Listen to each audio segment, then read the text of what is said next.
His name was Osborne William Gurley. He owned a grocery store, a rooming house, 40 acres of prime real estate in Tulsa, Oklahoma. By 1921, the neighborhood he built, 35 city blocks, more than 300 black-owned businesses, was known across the country as Black Wall Street. On the morning of June 1st, 1921, Gurley stood on the corner of Greenwood Avenue and watched it burn. The fire was not an accident. A white mob, thousands strong, many of them deputized by local law enforcement, had descended on Greenwood the night before. They came with rifles, with torches, and, according to multiple surviving eyewitness accounts, with airplanes that dropped incendiary devices on buildings and on people fleeing in the streets below. More than 300 people were killed. 10,000 were left without a home. And for the next 75 years, the state of Oklahoma removed the event from its public school curriculum entirely. Not revised, not reframed, removed. Because what burned in Greenwood that night was not just a neighborhood. It was evidence. Evidence that Black Americans, during the height of Jim Crow, had built extraordinary wealth, had built banks and hospitals and cultural institutions, had built, in short, exactly what the prevailing racial order insisted they were incapable of building. Gurley was not alone. This is the story of 7 of them. To understand what these men and women accomplished, you first have to understand the world they were born into. Between 1865 and 1930, Black Americans in the South lived under a system of legally enforced racial segregation known as Jim Crow. They were denied the right to vote, barred from most skilled professions, refused service in restaurants, hotels, and hospitals, and subjected to routine violence with no legal protection whatsoever. Lynching was not merely tolerated. In many communities, it was announced in local newspapers in advance. The brief window of possibility opened by Reconstruction, when Black Americans served in Congress, built universities, and accumulated land and property, had been slammed shut by the 1890s. Through a sustained combination of terror, legislation, and deliberate disenfranchisement, the gains of the post-war era were systematically dismantled. And yet, within that same suffocating span of decades, something was quietly happening. In Tulsa, Oklahoma, in Durham, North Carolina, in Memphis, Tennessee, in Los Angeles and San Francisco, Black entrepreneurs were building banks, newspapers, insurance companies, real estate empires, business districts that rivaled anything in white America. The historians who eventually documented it called it a miracle. The people who destroyed it called it a threat. She was born Sarah Breedlove.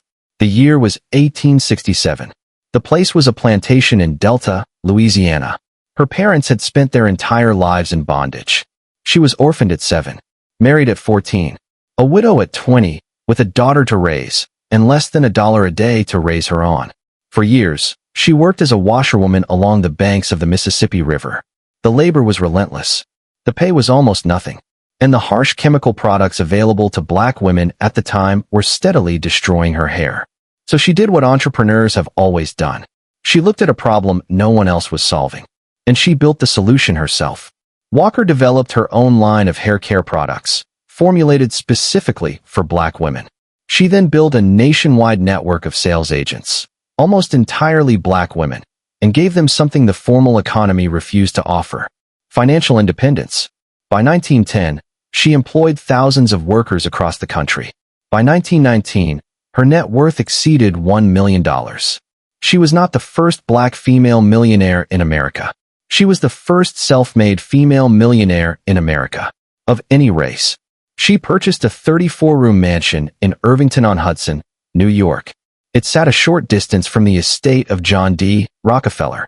Historians believe the proximity was entirely intentional.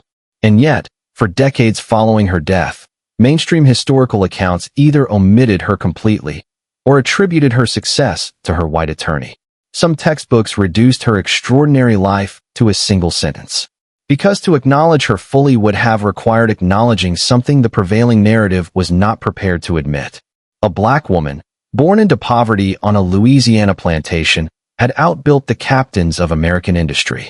She had. But Walker and Apos' story, remarkable as it is, begins with someone whose name almost no one knows. Someone whose empire was even larger, whose generosity was even greater, and whose erasure was even more complete. Before Madam Walker, there was Annie Malone, born in 1869 in Metropolis, Illinois. Also orphaned in childhood. Also self-educated. Also building her future from nothing and from scratch. Malone founded a hair care business called Poro.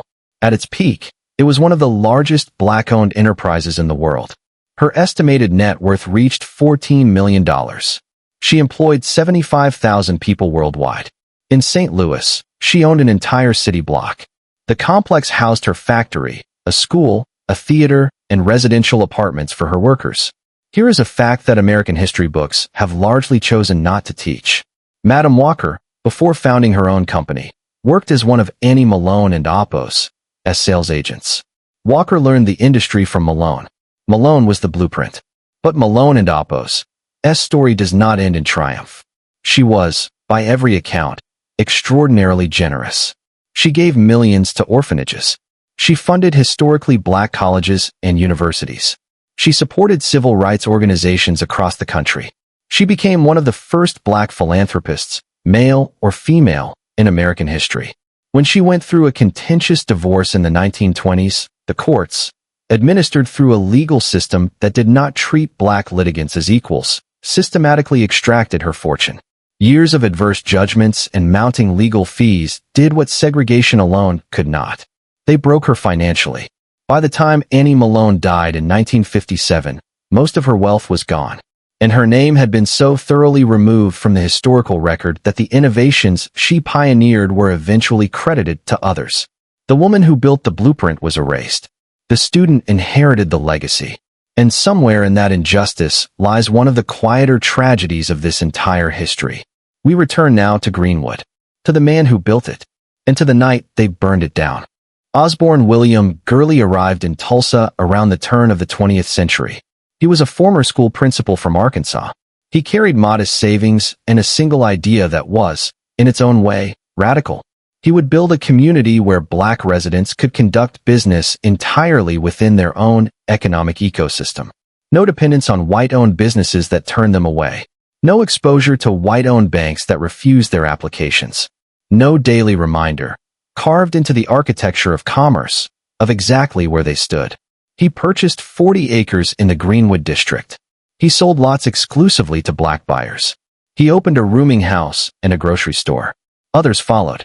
Within 2 decades, Greenwood had grown into a 35-block district with more than 300 black-owned businesses.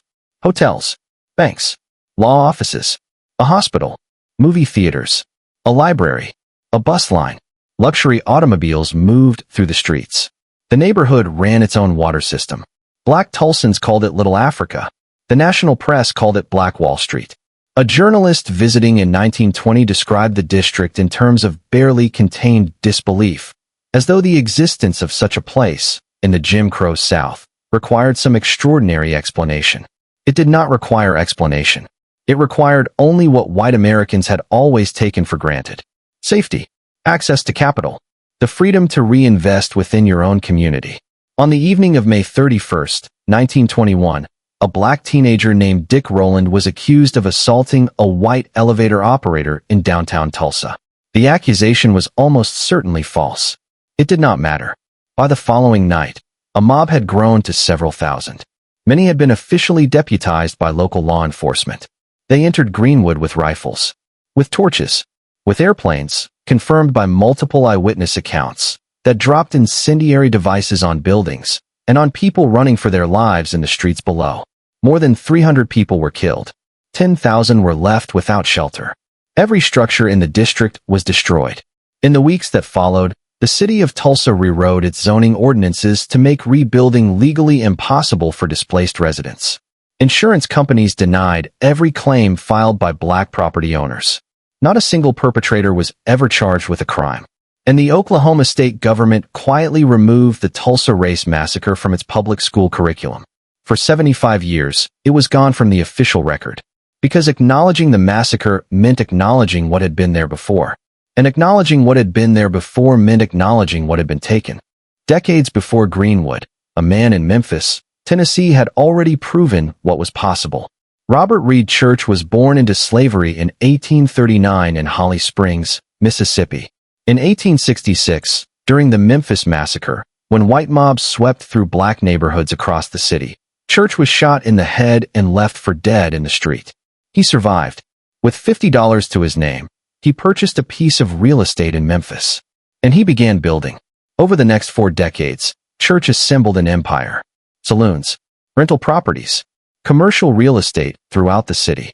In 1906, he founded the Solvent Savings Bank, one of the first black-owned financial institutions in the United States. By 1912, Robert Reed Church was worth more than $1 million. He was the first black millionaire in the American South. But his most enduring act may not have been financial. When the city of Memphis moved to segregate all public spaces, to deny black residents access to parks, auditoriums, and civic gathering places, Church did not petition City Hall. He did not appeal to the goodwill of white civic leaders. He spent $100,000 of his own money. And he built Church Park and Auditorium on Beale Street, a first-class concert hall, a cultural center, a gathering place that belonged entirely to his community. Booker T. Washington spoke there. Presidents visited. His message was delivered not in words, but in brick and mortar. If you exclude us from your world, we will build a better one. His daughter, Mary Church Terrell, became one of the first black women in America to earn a college degree. She spent the remainder of her long life as a pioneering civil rights activist. For most of the 20th century, mainstream American history had almost nothing to say about the Church family. Their story was too inconvenient for the narrative that needed telling. The historical record surrounding Mary Ellen Pleasant is, by design, incomplete. She was born sometime around 1814. Whether she entered this world as a free person or as someone in Apos' legal property remains, even now, a matter of scholarly debate. What the evidence does confirm is this. By the 1850s, she had arrived in San Francisco. She presented herself publicly as a domestic cook. She operated privately as one of the most sophisticated financial investors in the city. Some historical estimates place her accumulated wealth at the equivalent of $30 million in today and Apos' currency. She used that wealth to do something with no real parallel in American history. In 1858, Pleasant provided the abolitionist John Brown with $30,000 to help finance his raid on the federal arsenal at Harper's Ferry, Virginia. She was among the largest private financial backers of that operation, an act of direct, armed resistance to American slavery. After the Civil War, she turned her attention to the courts. In 1866, Pleasant sued the North Beach and Mission Railroad for refusing to allow her to board a streetcar because of her race. She won. That was 90 years before Rosa Parks refused to give up her seat in Montgomery, Alabama. When a white business partner betrayed her in the 1890s, San Francisco and Apos' white-owned newspapers responded with a coordinated smear campaign. They called her a voodoo queen, a sorceress, a manipulator of powerful men. The courts sided against her, repeatedly. Her fortune was systematically dismantled through legal maneuvering she could not overcome. She died in 1904. The woman who had quietly funded an armed rebellion against slavery, who had won a civil rights lawsuit nearly a century before the Civil Rights Act, who had built a financial empire in one of the most exclusive cities in America. She died in near obscurity, and history closed the door behind her almost immediately. Arthur George Gaston was born in a log cabin in Demopolis, Alabama, in 1892. His parents had been enslaved. As a boy, he sold firewood and roasted peanuts to earn pennies. As a young man, he worked the coal mines outside Birmingham. He had, by every standard measure, no advantages. What he had was something harder to quantify. He watched how money moved through his community. He saw the gaps, the services black families needed and could not access through white-owned institutions. And one by one, he built the institutions to fill them. An insurance company, a chain of funeral homes, a motel, a bank, a business college, a savings and loan association. When he died in 1996, at the age of 103, his net worth was estimated at $130 million. But Gaston and Apos' significance extends far beyond his personal wealth. In 1963, when Dr. Martin Luther King Jr. and the Southern Christian Leadership Conference chose Birmingham as the staging ground for what would become a turning point in American history, they made their headquarters at the A.G. Gaston Motel. Strategy sessions were held in those rooms. Movement leaders slept in those beds. The Birmingham Campaign, which would directly lead to the Civil Rights Act of 1964, was organized from that building. When white supremacists bombed the motel in an attempt to kill King and destroy the movement, Gaston rebuilt it. He understood something that the history books rarely state with sufficient clarity. Black wealth, in the context of mid-20th century America, was not merely an economic achievement. It was the infrastructure of resistance. Without it, the movement had nowhere to meet. No safe rooms, no bail money, no lawyers, no press operations. Gaston and Oppo's fortune made the movement logistically possible, and that is why they tried to destroy it.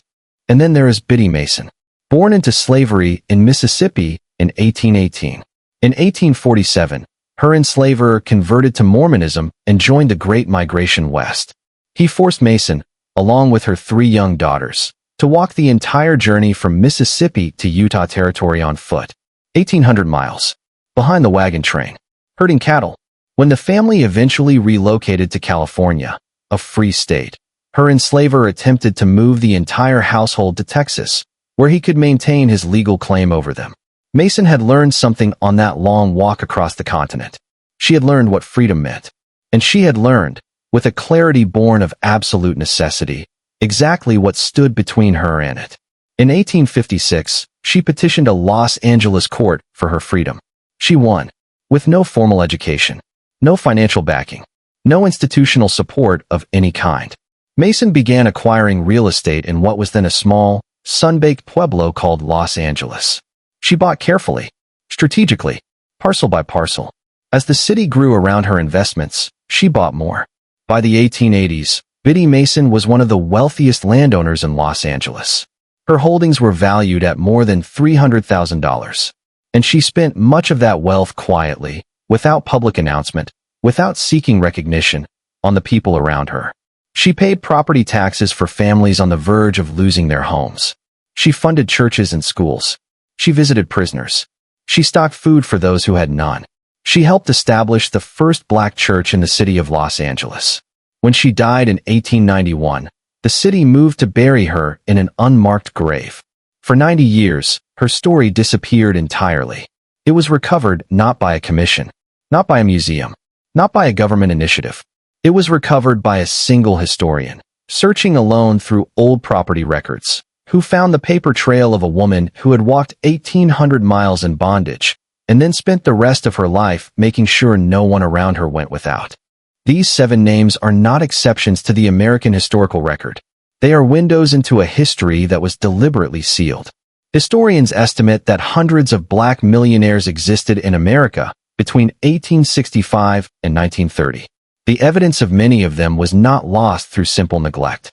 It was destroyed in courthouse fires set deliberately after racial massacres, in the removal of property deeds and business records, in the quiet purging of local archives in the aftermath of violence that surrounding communities preferred to forget. Between 1898 and 1923, at least 26 black towns and business districts across the American South and Midwest were destroyed by organized mobs, frequently with the participation or explicit authorization of state and local governments. Rosewood, Florida; Wilmington, North Carolina; Elaine, Arkansas; Greenwood, Oklahoma. The pattern was consistent across every single case. Burn the buildings, displace the residents, seize the land, and then remove it from the public record. This was not chaos. It was policy. For generations, the racial wealth gap in America has been explained as the product of cultural deficiency, of low ambition, of an absence of the values that produce economic success. The historical record does not support that explanation. Black Americans did build wealth in this country. They built it under conditions of extraordinary legal violence. They built it while being denied the vote, the courts, the banks, and the basic protections that white Americans took as the natural background of daily life. And when they succeeded, when the evidence of that success became impossible to ignore, the evidence was destroyed. And then the destruction was erased. Madam C. J. Walker built the first female self-made fortune in American history. It was minimized. Annie Malone built an empire that employed 75,000 people worldwide. She was forgotten. Osborne William Gurley built a thriving city within a city. It was burned to the ground from the air. Robert Reed Church survived being shot in the head and built the first bank his community could actually use. His name was omitted. Mary Ellen Pleasant funded an armed rebellion against slavery and won a civil rights lawsuit 90 years ahead of her time. She was called a witch. Arthur George Gaston built the infrastructure that made the civil rights movement operationally possible.